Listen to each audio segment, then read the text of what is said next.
আছেন তো কোনো প্রশ্ন করবেন বলেন।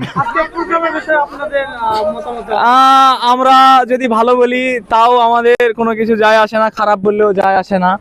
তো এখন বর্তমানে আমরা অনেক গরমের ভিতরে আছি, তো আপনারা যদি এটা সংক্ষিপ্ত করেন আমাদের খুব উপকার হয়। আমরা এখন নদীর পাড়ে যাবো, তার আগে ভিতরে এসিতে ঢুকবো, তার আগে ভিতরে একটু ঢুকবো, গুরু দুটা গান শুনবো কচু বনে। তো সব ভালো থাকে।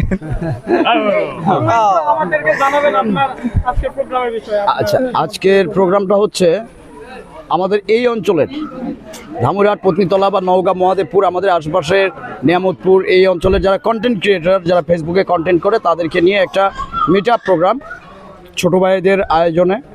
তো সেখানে এসেছি যাতে করে সবাই উৎসাহিত হয় এবং ভালো কন্টেন্ট বানায়, শিক্ষণীয় সমাজের বস্তুনিষ্ঠ বিষয়গুলো নিয়ে, এবং মানুষ যেন উপকৃত হয়, বাচ্চারা যেন কিছু শিখতে পারে, এই বিষয়গুলো নিয়ে একটু আলোচনা করা আর কি। এই উপলক্ষে কন্টেন্ট ক্রিয়েটর মিট আপের বিখ্যাত বাংলাদেশের যারা বিখ্যাত কন্টেন্ট ক্রিয়েটর সেখানে এসছে, কুখ্যাত কন্টেন্ট ক্রিয়েটরও আছে।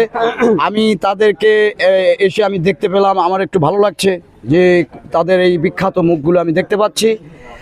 এবং যারা আয়োজন করেছে, তো ছোট ভাই ওরা প্রথম আয়োজন করেছে, নিজে উদ্যোগ নিয়ে, কেউ তাদেরকে হেল্প করেনি, পাশে আসেনি। আমরা খাবার নিয়ে দেয়া হলো, খাবার খেতে পাচ্ছি না, তারপরেও কোনো দুঃখ কষ্ট নেই। তার কারণ হচ্ছে কন্টেন্ট ক্রিয়েটরদের নিজেরাই করে যেটা হয় আর কি। তো এখানে পরিবেশ বা কোনো কিছু যদি খারাপও হয়ে থাকে, মিসম্যানেজমেন্টও হয়ে থাকে, তারপরেও ধন্যবাদ দেবো, কিন্তু কখনো রাগ করবো না, বিরক্ত করবো না। হ্যাঁ, একটা কথা, আমরা তো সবাই মোটামুটি কন্টেন্ট তৈরি করি, তো সবার উদ্দেশ্যে একটা কথা, মানে যারা এই পর্যন্ত মানে ভিডিওটা যাদের কাছে পৌঁছাবে, আমরা অবশ্যই সুস্থ কন্টেন্ট তৈরি করব। মানে অশ্লীলতা করে হয়তো তাড়াতাড়ি উপরে উঠবো, বাট মানুষ শালা করে বলবে ভাই। তো বন্ধুরা, আপনারা কেউ এই কথাগুলো সিরিয়াসলি নেবেন না। আপনারা যত খারাপ কন্টেন্ট বানান, খারাপ ভাবে উঠেন, কিন্তু তারপরে ভালো করেন, মনে করেন।